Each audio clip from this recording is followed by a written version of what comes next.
这股气息是魔元藤也成功进化到戒主期，现在已经达到了216根。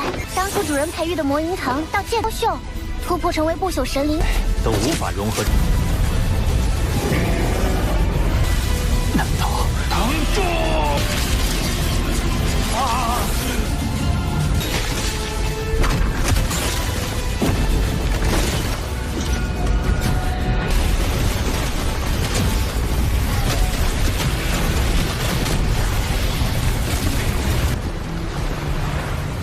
处于沉睡状态，依然能感受到它。唤醒秘法，事不宜迟。糟糕，他醒。Halo kalian semua, selamat datang di channel Donghua Master. Bagaimana kabar kalian semua? Mimin harap kalian semua baik-baik saja. Dan pada video kali ini kita akan melanjutkan alur cerita dari serial Donghua Soul-Star episode ke-162.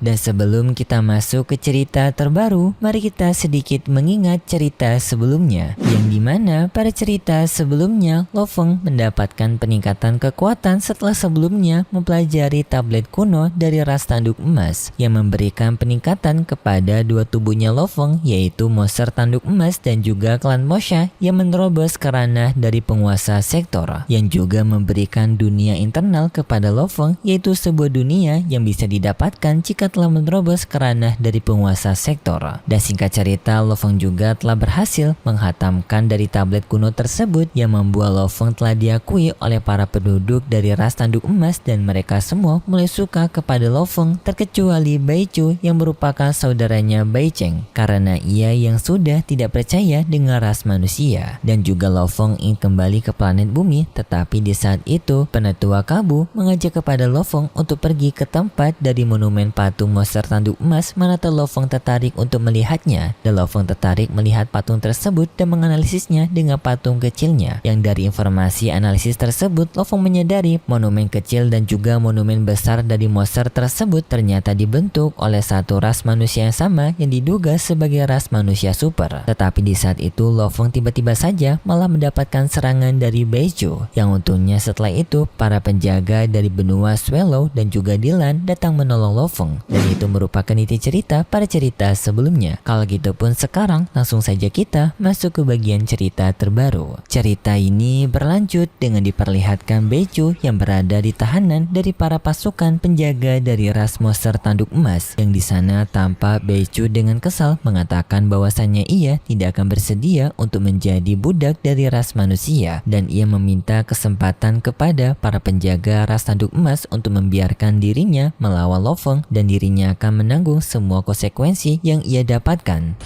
要杀要剐，我一不是人类，你们还敢胡言乱语！等等。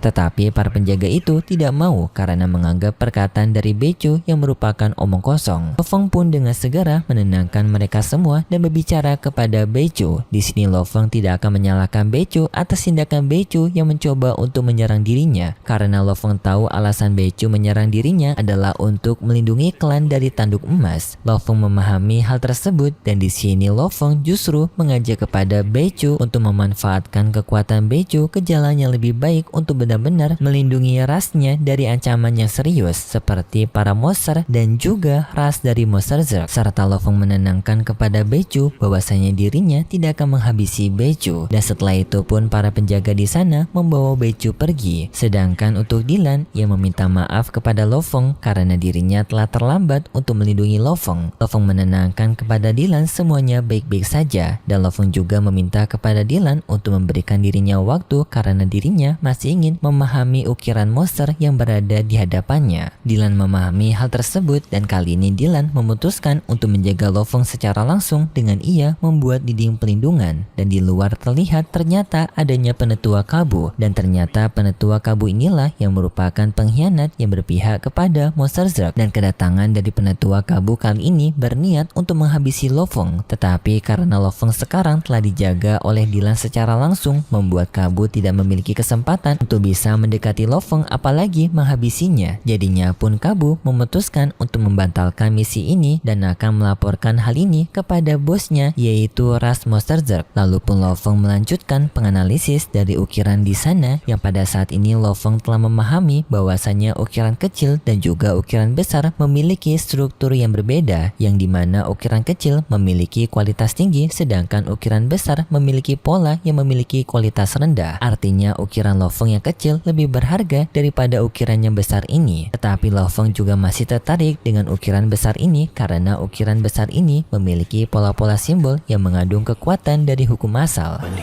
应是一品雕刻而成，仿佛连绵一体的东西。悟透此等奥秘，就会自然而然感应到一些法则波动暗变。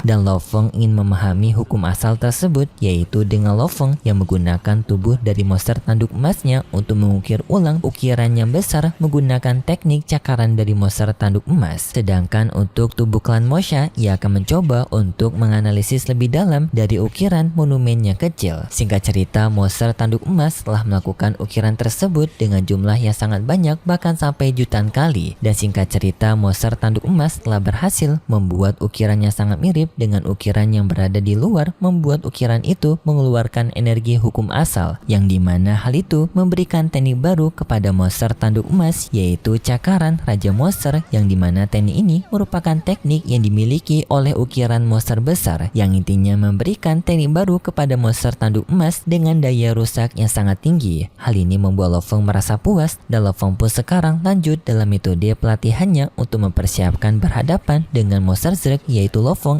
mempelajari teknik dari 10.000 pengendalian jiwa. Babata membantu Lo Feng mendapatkan teknik tersebut, yang Lo Feng pun telah mendapatkannya dengan menukarkan menggunakan poinnya. Dan Babata juga memberitahu berkah Lo Feng sebelumnya yang telah menempuh harta warisan dari sebuah monumen kuno, membuat Lo Feng kini poin kekuatan mentalnya telah berada di tingkatan 3.200 level, yang hal ini akan sangat membantu Lo Feng dalam mempelajari teknik pengendalian 10.000 jiwa. Bahkan minimum poin yang seharusnya Lo Feng dibutuhkan adalah 200 poin, tetapi Lo Feng sudah jauh melewatinya dengan berada di 3.200 poin, membuat Lo Feng akan mudah memahami teknik 10.000 jiwa ini. Pelatihan yang dijalani oleh Lo Feng ternyata memakan waktu sampai ratusan tahun, yang singkat cerita Lo Feng pun telah mencapai tahapan ketiga dari teknik pengendalian 10.000 jiwa ini.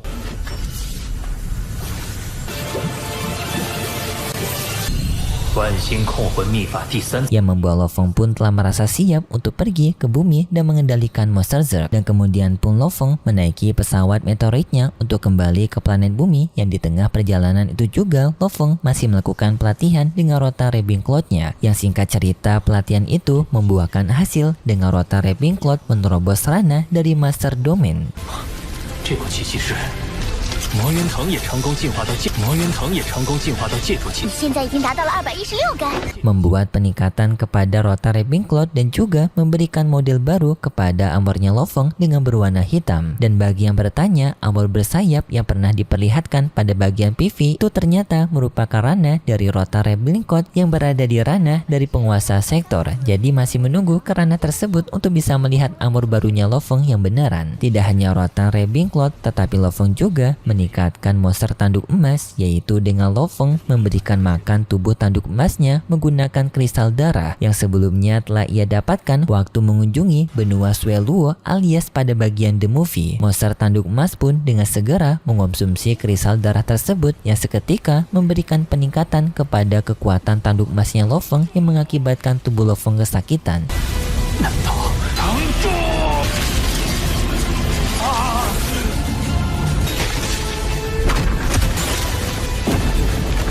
Yang singkatnya, peningkatan Lo Feng menggunakan kristal darah berhasil membuat peningkatan dari monster tanduk emas kini telah meningkat 110 kali lipat lebih kuat daripada sebelumnya, membuat Lo Feng semakin puas dengan peningkatan ini. Dan untuk versi novelnya, katanya kekuatannya itu sekarang telah berada di ranah penguasa sektor tingkatan ke-6. Cukup gokil juga peningkatan dari monster tanduk emas, baru aja kemarin naik ranah ke penguasa sektor, kini telah berada di level ke-6 penguasa sektor. Singkat cerita, Dylan pun memberitahu kepada kepada Lo Feng bahwasanya mereka telah sampai di planet bumi, dan Dylan pun memberikan pujian kepada planet bumi karena bentuk dari planet bumi yang indah. Lo Feng memahaminya, dan ini alasan juga kenapa Lo Feng selalu ingin melindungi planetnya. Singkat cerita, Lo Feng pun telah sampai di tempat dari sarang Monster Zerg, yang di sana Lo Feng bertemu dengan istrinya dan juga Lei Sen. Di sana Lei Sen bertanya kepada Lo Feng apakah Lo Feng mengetahui bagaimana cara untuk menjinakkan serangga Zerg ini. Lo Feng menjawab ia memiliki sebuah metode, yang lalu pun Lo Feng menyuruh kepada Dylan untuk melakukan evakuasi kepada semua orang. Dylan memahaminya, ia pun langsung membawa mereka semua masuk ke dalam pesawat meteoroid, dan sekarang pun hanya tersisa Lo Feng seorang di dekat dari sarang serangga Zerg tersebut. Dan kemudian pun Lo Feng memindahkan sarang dari Monster Zerg ke dalam dari dunia internalnya.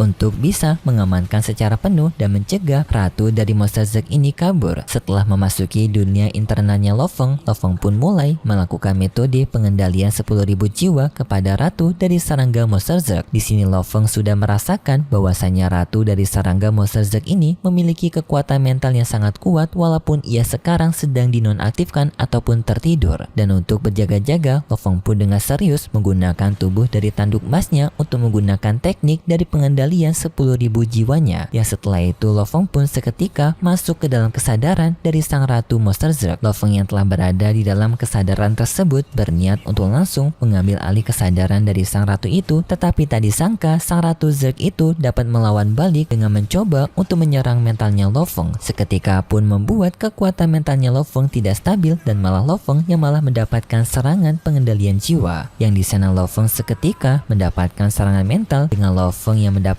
ilusi diserang oleh kawanan dari Monster Zerg.